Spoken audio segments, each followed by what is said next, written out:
We've really come a long way in real estate today compared to what we used to be, say, about 10, 15 years ago. Some of us have been fortunate enough to be a part of it very, very closely. Some of us have seen it grow personally through very, very close quarters. Some of us have been more fortunate because we've actually been a part of the process that shaped the industry, that influenced the real estate industry. It's a lot of fun to work in a sunrise sector, to work in a sunrise industry, and real estate continues to be a sunrise industry in India. Personally, I've been lucky to be a part of two such industries, telecommunications first, and now real estate. I did a whole lot of work in telecommunications in my previous avatar, way back when I was with KPMG, continued to do a lot of telecommunications in ILFS as well, among other sectors, but predominantly what I really was doing was telecom.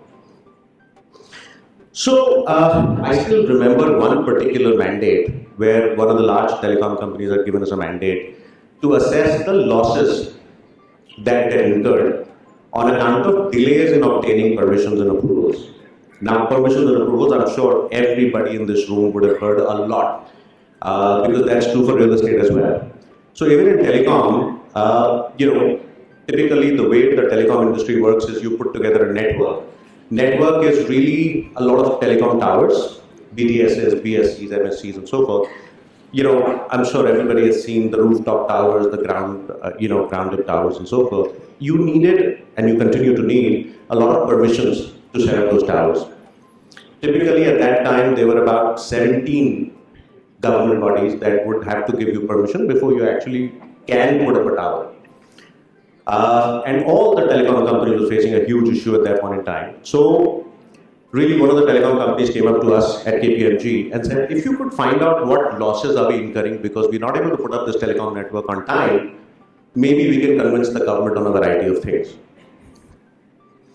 So telecom towers, you put up a whole network across the country and so forth. Delays led to lack of network, lack of quality, no network, no customers, no revenue. Everybody is facing tremendous amount of losses.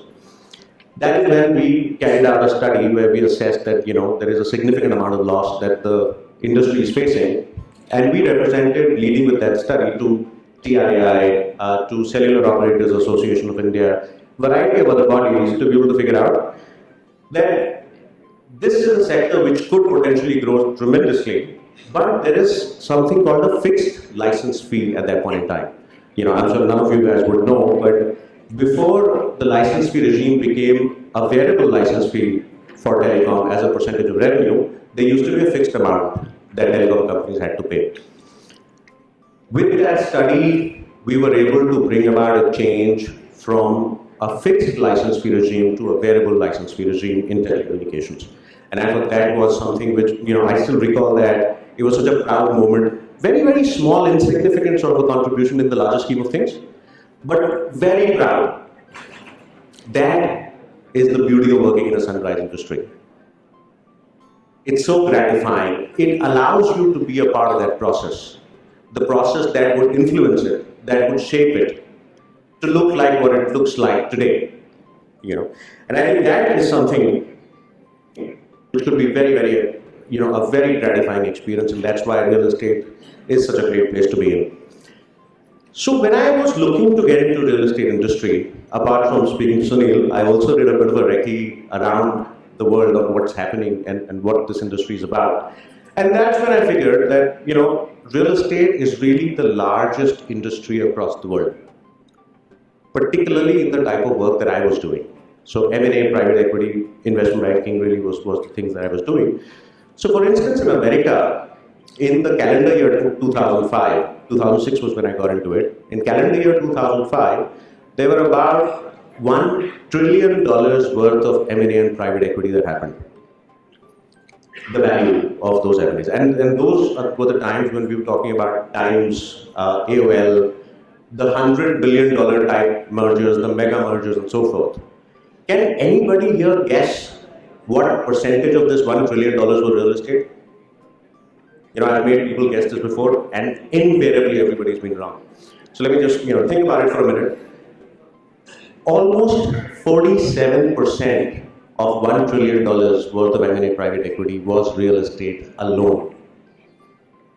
Every other sector put together was the balance half. Similarly, in Australia as well, almost $160 billion worth of M&A private equity that happened. Again, 50% of that was real estate. Everything else put together was the balance. So that's the size of this industry at a global level. And there's no reason why India also is not going to become like that. It already is, in fact. If you look at some of the noises that this industry has been making, consider the following, right? The largest amount of FDI in any industry that has come about since the year 2005, after the government opened up real estate for foreign investment, it really took the shape of an industry, started taking the shape of an industry at that time. This is the sector where the largest amount of FDI has come up. The largest number of private equity deals, whether by value or by volume, has been in the real estate sector. So that's really the size. I mean, typically this would be about $30-odd billion that we've received in real estate so far. Again, on the market capitalization side, way back in 2007-8, when all the real estate companies went public, most of the real estate companies went public, developers and so forth, the total market capitalization was in excess of $80 billion. Now, obviously, it's come off from there today, but there's no reason why it's not going to go back up with the sort of demand, with the sort of size that this country, the economy, has on an overall basis. So real estate is something which is going to be completely, it's such a nascent stage at this point in time. Another thing is, from the employment perspective, this sector provides the largest amount of employment in this country compared to any other sector. And that, again, real estate and related is what I'm talking about. The reason I'm talking about size is because I believe size is very important. The classic Google versus IBM case, where Google, even before it made so much of revenue, became much larger in terms of market capitalization compared to, say, an IBM or a Bill Gates or some such thing. Only because Google was addressing a much, much larger market. I still remember doing this analysis way back in 2008 or 9, when Google overtook everybody else in terms of valuation, and that was predominantly because they were targeting the advertisement market. And advertisement market was 3 times the size of software industry, which everybody else was focusing on. So 600 billion versus 1.8 trillion dollars, the difference in size, which is the reason why I'm talking about size from a real estate perspective as well. Bigger the size, larger the size, more job opportunities, more opportunities. Again, quite similar to, say, telecommunications, for instance, and I'm going to continue to go back to telecom, to sort of get my experiences of that industry and try and see how we can apply it here. None of you guys would remember or would know, you guys probably were really, really young kids at that time, but in 1994, when the government opened up telecom sector, liberalized the telecommunication sector, the government actually opened it up in a duopoly form. I'm sure a lot of people have read that in your books and in the case studies and so forth, but this was the only industry where the government actually got together a duopoly sort of a model. So they identified about 20, 21 circles, and each circle was allowed to have only 2 players. And only after 42 telecom companies had come into India, most of these with foreign partners, in fact all of them, if I recall correctly, with foreign partners and so forth. And then came the consolidation. Imagine, out of 42 companies, only 4 or 5 survived till the time, so till about early 2000s and so forth. And then we saw some new entrants and so forth. Quite similar in real estate as well. Look at the number of players today that we have in this country for real estate on the development side. So significant amount of consolidation that's going to happen going forward. So many players will consolidate, and there will be some players which will emerge which are going to be so much larger. So just again, from a telecom perspective, when Hutchison Whampoa, when they went public globally, 75% of their market value was out of India. And this was a global telecom company. Subsequently, they sold it to Vodafone and so forth. But that's the sort of numbers that one is looking at. And I think real estate is quite like that. So while it's gone, when the real estate sector has gone a significant shift from what it used to be. There's still miles to go before we could actually call ourselves a mature sector in India. Another example, again, can you imagine the grade A office space in India? The whole country? The size of grade A office space, and I'm sure, some of you would know this, and people who've spoken before me from the industry have told you about this. The entire grade A commercial office space in India is only equal to the city of Manhattan. The whole country equivalent to just about one city, right? That's the sort of potential that one is looking at. I mean, US is with an economy size of $18 trillion, we're about $2 trillion. Can you imagine the potential, the growth that this industry is going to see going forward, right? And when I say grade A, there is obviously grade B, C, and D present. And as the economy grows, a lot of these companies or a lot of these occupiers will move into grade A. So that's the organized sector, that's the sort of size or the potential that one looks at for real estate industry in India. There are various other sectors apart from commercial. We've spoken about commercial. There's residential, there's warehousing, there's schools, universities, social sector, senior living, variety of industries that use real estate, that occupy real estate or work around and with real estate. I always call real estate a horizontal sector. Again, going by the experience that we've had in corporates so far, all your P&Ls are vertical, right? So each vertical within the business or within the company has a profit and loss account. And that's how you work through. There is a vertical head, there is a team which is vertically driven and so forth. Real estate is a horizontal sector. Every single vertical will need to use real estate and continues to use real estate. So that's really what real estate is about and why it's so different.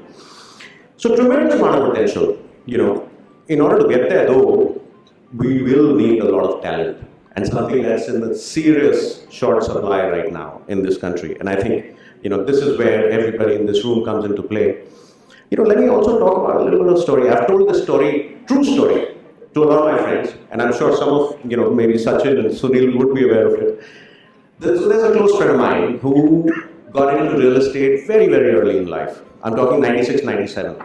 We were pretty much your age at that time, probably a little older, given where we are at this point in time. But so he was doing very well. He got into one of the international property consultants, and we used to meet pretty often. And one day on one such meeting, he said, "I really need to quit my job. I want to get into something like a consulting firm or a bank, a Stanchart, HSBC type of a thing. And I've had enough of it." And everybody, who was sitting there was kind of shocked. Look, you were really enjoying this. You were doing something very different from what everybody else is doing. And suddenly what happened? So the variety of reasons there and all of that. And then finally we sat down drinking and everything. And finally the prime reason that came about was, he said, "Shadi nahi ho gayi meri." Real estate was not such a respected profession at that time. And then he said that, "Look, I really enjoy doing what I do, but maybe not now. Maybe I'll go into something else, something that the girl's father looks at a little, better, in a better light and so forth. And then I want to get back into real estate." That's that sort of thing, right? So from then to now, so yeah, I'm sure you guys are exchanging glances. But funny story, right? So from then to now, when Mr. Ajay Piramal sells his healthcare business, his pharmaceuticals business, and he starts to make investments, the largest amount of investment he makes is in real estate, right? He's put investments, he's put capital to work in banking, in telecom. I mean, he was the guy who warehoused Vodafone's stake and so forth, right? Made a lot of money on it. But the largest amount of capital allocation that he's done is to real estate sector. And that's pretty big. I mean, today we have likes of Mahindra and Mahindra, Tatas, Godrej's of the world, who are getting into real estate, who are now full-time developers, who have development companies that are developing millions of square feet all across the country, right? Obviously, there is something to this sector which has now forced all of these guys, and these are the captains of the industry, right, to get into real estate. So they're putting real money behind all of this. And that's the sort of potential that one talks about when we talk about real estate. Today there are so many foreign private equity funds, Indian private equity funds that are putting money to work in real estate sector. So far, I think they've put in upwards of $20 billion. And you name it, the likes of Blackstones of the world, GICs of the world, Abu Dhabi Investment Authority, Qatar Investment Authority, Brookfield, all of these guys have put in significant amount of capital to work in real estate. Similarly, on the domestic side, HDFC, ICICI, ILFS, Indiabulls, Edelweiss, Motilal Oswal, ASK, you name it. Every single financial services business has a real estate outfit. And I think that is something which one looks at, in a light where, here's another thing about real estate if you look at it globally, that's true globally, not just in India. Whether it's real estate funds, that is buy side, or whether it's real estate sell side, the teams are completely separate. So for everything else, so whether it's an investment bank, let's say, a Morgan Stanley or a JP Morgan or a Merrill Lynch, all of these guys have one team which looks after FMCG, looks after steel, cement, sugar, what have you, technology. But real estate, there is a completely different thing. In a similar fashion with private equity funds as well, GIC, Blackstone, all of these guys have a separate team that looks at real estate, which does not do anything else but real estate. That should reflect the size and the skill set. That is, it's a very different sector. You require a very, very different skill set to be able to, do real estate in a form and shape that we're doing currently. I think that is something which again is one of the nuances of this particular industry. So there are various stakeholders in the industry that one can explore working with. Top of mind is international property consultants. I've spent bulk of my life at two such property consultants. Fantastic places to work in, very, very professional, very global, very international. These are guys who have billions of dollars of revenue globally. These are guys who have hundreds of offices across the globe, tens of thousands of people all over the place. Provide you a fantastic learning ground and a brilliant career option, right? Another unique thing about these property consultants is they've been around for a very long time. Most of these guys have been around for hundreds of years. One that I know, the oldest is 300-year-old. I don't see too many businesses around in the world which are 300-year-old businesses. That tells you that obviously A, they've done something right to continue to be there for such a long time. And B, if history is any indication to the future, then really real estate is not going anywhere in a hurry. It is going to be around and it will continue to be around in the shape and form that we're seeing it for a very, very long time, right? Private equity funds is another career option, the likes where I come from. Everybody is present here now, most of the guys, and they have large teams. You need larger teams for real estate. I come from Indiabulls, for instance. I'll talk a little bit about Indiabulls, maybe a bit of a pitch, just so that at least a few of you should consider, Indiabulls as a career alternative as well. We're a great place to work in. Three primary businesses really. The first is housing finance. We are now the third largest housing finance company in India, third only to HDFC and LIC. So we have a book size of about $12 billion, where we've lent monies outside. Bulk of that is retail portfolio, home loans and mortgage and so forth. But a very large part, almost 30% of that is commercial credit, as we call it. This is nothing but lending monies to real estate developers.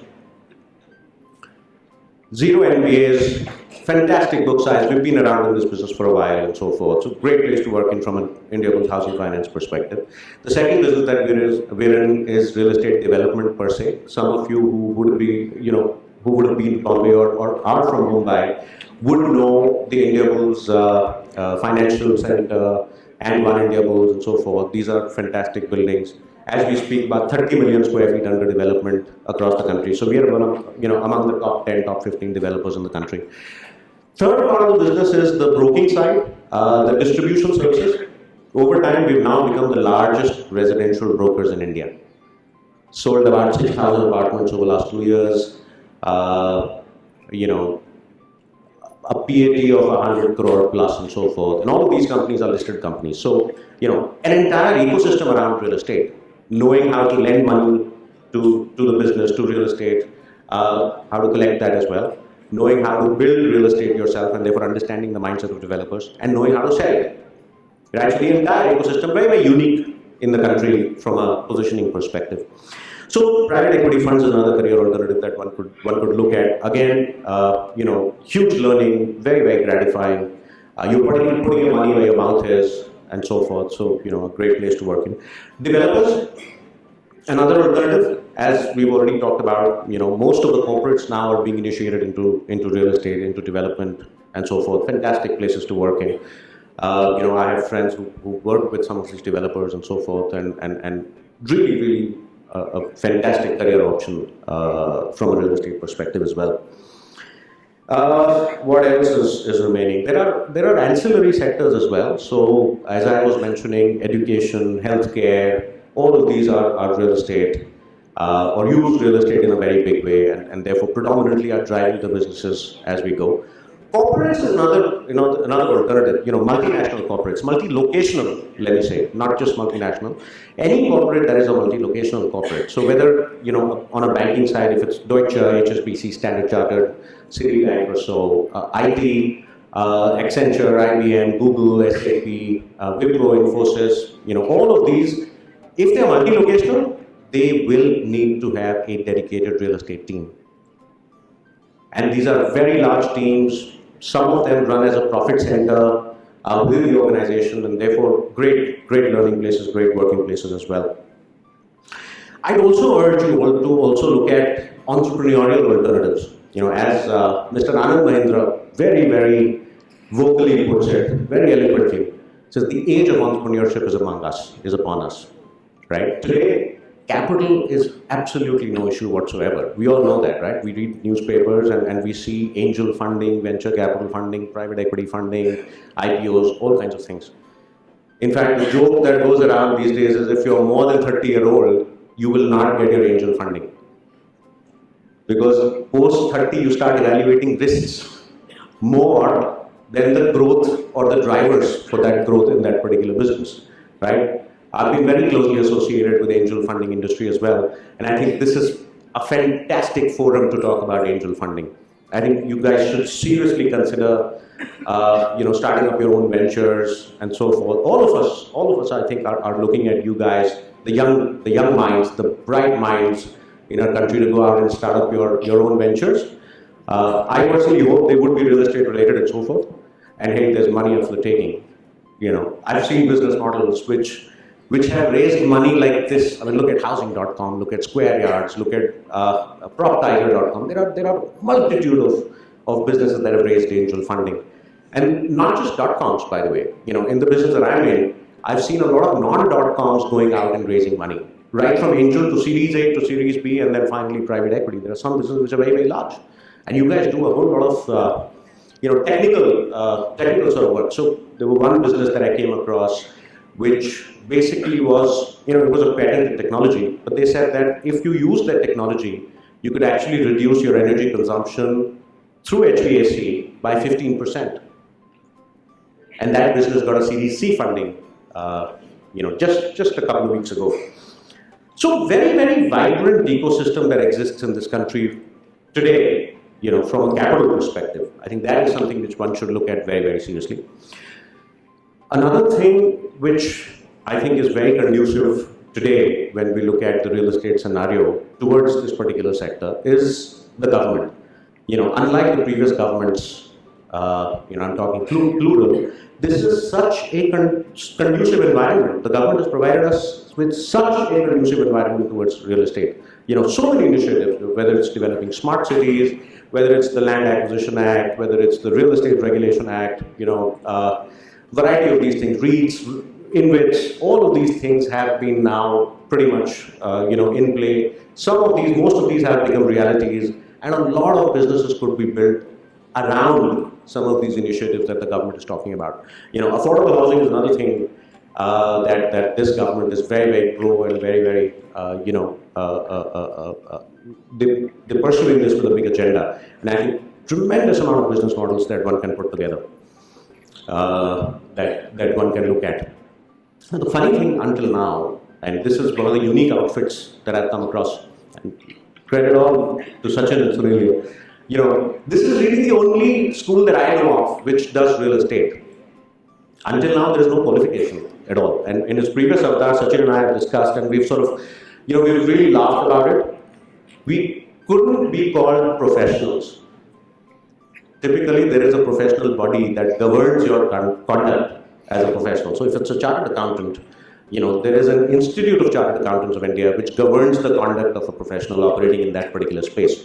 Real estate, there is no such body today, an indigenous Indian regulatory body that governs the conduct of real estate professionals. And I think that is something which makes it a very, very unique thing. You guys are all very fortunate to be a part of this outfit. And such a vibrant atmosphere. I mean, I was very impressed with the campus when I just walked into Amity and so forth. So really, really fantastic. I think that is something, which is commendable. By the way, that friend of mine that I was talking about, he never quit real estate. He got married and today is the CEO of one of the largest real estate funds that operate in this country. Right? So this is what this industry has become. The good thing there is that all of us had this dilemma. Way back in '96, whether any one of us would get married. But fortunately, we all did, and we stayed associated with them. And how? And we wrote the books. Correct. So the one thing which I also want to point out is what you plan for and what actually happens are two very different things. And that different outcome may not be such a bad thing either. Again, from a personal example perspective. The reason why I wanted to do my CA, my chartered accountant, was because at the time when I set out to do something like this, the only information available in public domain was statement of accounts, basis which you could make investment decisions or whatever other decisions that you could, right? And the objective of my doing CA really was to figure out how do you interpret these statements of account so that you can make informed decisions. So I finished my CA and lo and behold, internet happened. And with the advent of internet came so much of information that you couldn't process it all. And that objective, the objective that I started out with, completely proved futile. Right? And look where I am now. Not complaining, but different from what I started out as. So I think that's one of the things which I wanted to talk about, that be prepared for a different outcome. It's not a bad thing. It's something which invariably will happen in every single individual sitting here today in this room. Right? So that's really what I wanted to talk about real estate and my experiences and everything. Happy to take questions, if any.